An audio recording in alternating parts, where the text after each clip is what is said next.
குழந்தைகளே, இன்னைக்கு திருவம்பாவையுடைய 20வது பாடல். இதுதான் கடைசி பாட்டு. இதுல மாணிக்க வாசகர் எல்லா வரிகளிலேயுமே சிவபெருமானுடைய பாதத்தை பற்றி சரணடையதை பத்தி சொல்றார். இந்த பாதத்துக்கு, அவருடைய கால்களுக்கு, கால் அடிக்கு ஒவ்வொரு விதமா தன்னுடைய சமர்ப்பணத்தை தெரிவிக்கிறார். எல்லாத்தையும் போற்றி போற்றின்னு தான் வரும். போற்றி அருளகனின் ஆதியாம் பாதமலர். சிவபெருமான் ஆதியும் அந்தமும் இல்லாதவர். அதனால உன்னுடைய ஆதியை காண முடியாத சிவபெருமானின் பாதமலர்களை போற்றுகிறேன். அந்தத்தை காண முடியாத சிவபெருமானின் பாதமலர்களை போற்றுகிறேன். அப்புறம் இந்த எல்லா உயிர்களையும் பாதுகாக்கின்ற போற்றி, அதாவது சாதாரணமா சொல்லுவாங்க விஷ்ணு தான் காக்கும் கடவுள்னு. இங்க மாணிக்க வாசகர் சிவபெருமானையும் சொல்லும் பொழுது என்ன அர்த்தத்துல சொல்றாருன்னா, அவர் எளியவர்களுக்கு அருள் பாலிக்கிறார். அதனால எங்களை காக்கும் சிவபெருமானின் பாதத்தை போற்றுகிறோம். அருளை கொடுக்கின்றவனின் கழல்னா கால்ல போட்டுக்கிற ஒரு ஆபரணம், ஆண்கள் போட்டுக்கிற ஆபரணம், மலைய மாதிரி இருக்கும், அதுக்கு பேரு கழல். அந்த கழல் அணிந்தவனின் பாதத்தை நாங்கள் வணங்குகிறோம்.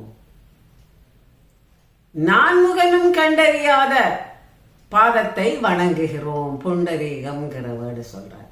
இப்படி ஒவ்வொரு லைன்லயும் பாதத்துக்கு ஒவ்வொரு விளக்கம் கொடுத்து, இப்படி பொன்மலர் பாதம்னு சொல்றார், புண்டரீகம்னு சொல்றார், பொற்பாதம்னு சொல்றார், பாதமலர் அப்படின்னு சொல்றார். இப்படி ஒவ்வொரு வரியிலையும் இறைவனுடைய பாதத்தை டிஸ்கிரைப் பண்றார், விளக்கி எங்களுக்கு அருளைத்தா, நாங்கள் இந்த பாவை நோன்பு பாடி உன்னை துதித்து உன்னிடம் சரணடைகிறோம், எங்களை காத்தருள்வாய் அப்படின்னு இந்த பாட்டை முடிக்கிறோம். 20வது பாடல் இன்னைக்கு தான். திருவம்பாவையில் 20 பாட்டு, திருப்பாவையில் 30 பாட்டு. இந்த 20வது பாடல் இறைவனை கம்ப்ளீட்டா ஒரு லைன் விடாம எல்லா லைன்லயும் பாதத்துக்கு வேற வேற வேற வேற மாதிரி வார்த்தைகளை போட்டு அவர் முடிக்கிறார். இன்னைக்கு உங்களுக்கு சிவபெருமான் அபிஷேக பாண்டியனை ஆட்கொண்ட கதையை சொல்றேன். அபிஷேக பாண்டியன், அதாவது மதுரையில ஒரு நாள் ஒரு சித்தர் ஒருத்தர் வர, அவர் ஜடாமுடி தரிச்சிட்டு காவி துணி போட்டு, காவித்துல ருத்ராட்ச மாலை போட்டு, பட்டையா விபூதி அடிச்சுட்டு அவர் வர வந்து பல அற்புதங்களை செய்யறார். கிழவர்களை குமரர்களாக்குறார், கிழவிகளை குமரிகளாக்குறார்.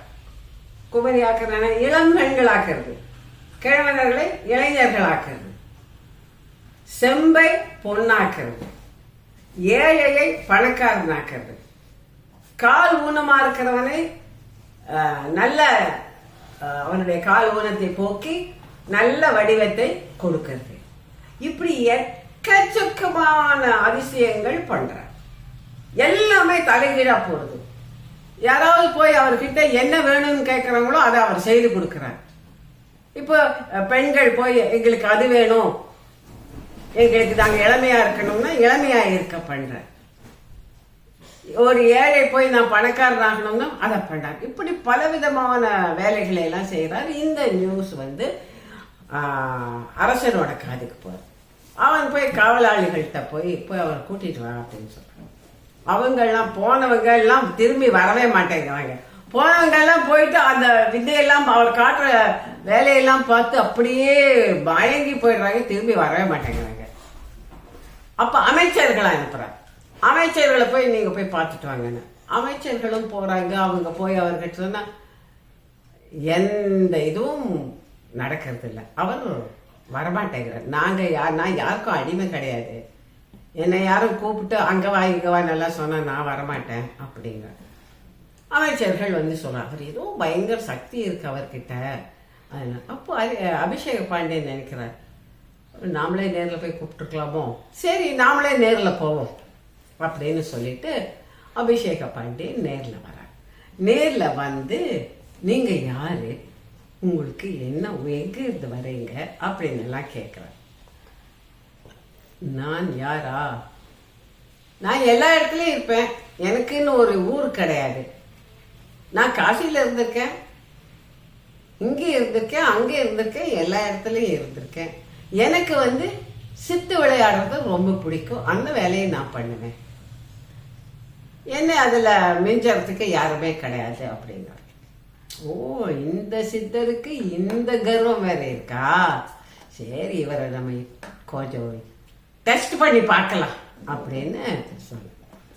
அவங்க உட்கார்ந்து இருக்கிற இடத்துல ஒரு கல் சிற்பம் ஒண்ணு இருக்கு, யானை ஒண்ணு, கல்லால செய்யப்பட்ட செதுக்கப்பட்ட யானை. இந்த அபிஷேக பாண்டியன் என்ன சொல்ற, தன்னோட காவலாளிகிட்ட போய் அங்க நிறைய பேர் நின்றுட்டு இருக்காங்க, அன்னைக்கு பொங்கல், அதனால ஒரே திருவிழா கூட்டமா இருக்கு. அங்க ஒருத்தர் கரும்பு வித்துட்டு இருக்கார், ஒரு கரும்பு வாங்கிட்டு வர சொல்றார். கரும்பு நல்ல பெருசா கரும்பு. சரி, பெரிய சித்து வேலையெல்லாம் தெரியுங்கிறீங்க, அப்படியானா இதோ இங்க கல்யாணி இருக்கேன், இந்த கல்யாணிக்கு இந்த கரும்பை கொடுக்க பார்க்கலாம். அப்படியா அந்த கல்யாணி அங்க அந்த கல்யாண பக்கத்துல இந்த கரும்பை எடுத்துட்டு போய் அந்த சித்தர் வைக்கிறார். அந்த யானைக்கு உயிர் வந்துடுது, நிஜமான யானையா மாறி வருது, மதம் பிடிச்ச யானையா மாறி அங்கேயும் எங்கேயும் பிளிரிக்கிட்டு கத்திக்கிட்டு ஓடுறது, எல்லாரும் தலை தெரிச்சு ஓடுறாங்க பயந்து. இது என்ன பண்றது, யானை அரசன் போட்டிருக்கிற முத்து மாலை பிடிங்கி வாயில போட்டுக்கிறது, அதை அங்க இருக்கிற எல்லாத்தையும் துவம்சம் பண்றது, எல்லாரும் பயந்து போயிடுறாங்க. அப்பதான் அபிஷேக பாண்டியருக்கு தெரியாது, வந்திருக்கிறது சாதாரண சித்தர் இல்லை, சிவபெருமான். உடனே காலில் விழுந்து மன்னிப்பு கேட்டு என்னை ஆட்கொள்ள வேண்டும்ங்கிற. அப்போ உன்னுடைய மக்களுக்கு நல்லது செய்யறதுக்காகத்தான் நான் இந்த ஊருக்கு வந்தேன் அப்படின்னு, உன்னோட நாடு செழிப்பாகவும் வளமாகவும் மக்கள் எல்லாம் சந்தோஷமாகவும் இருப்பாங்கன்னு சொல்லி சொல்றார். அப்புறம் அபிஷேக பாண்டியன், உனக்கு என்ன வேணுமோ நீ கேளுங்கிறார். எனக்கு எல்லாமே இருக்கு, எனக்கு பணம் இருக்கு, செல்வாக்கு இருக்கு, நல்ல மனைவி இருக்கான, எனக்கு குழந்தைங்க மட்டும் இல்லை, அப்போ உனக்கு ஒரு நல்ல மகன் பிறப்பான் அப்படின்னு அவருக்கு ஆசீர்வாதம் பண்ணி போற. அவன் சொன்ன மாதிரி அவருக்கு ஒரு மகன் பிறந்து பிற்காலத்தில் அவன் அரசராக. இதுதான் கல்யாணியை உயிர்ப்பித்த கதை. குழந்தைங்களே, இந்த 20 நாளும் நீங்க என்னோடு சேர்ந்து பயணிச்சு கதையெல்லாம் கேட்டதுக்கு ரொம்ப ரொம்ப ரொம்ப ரொம்ப நன்றி.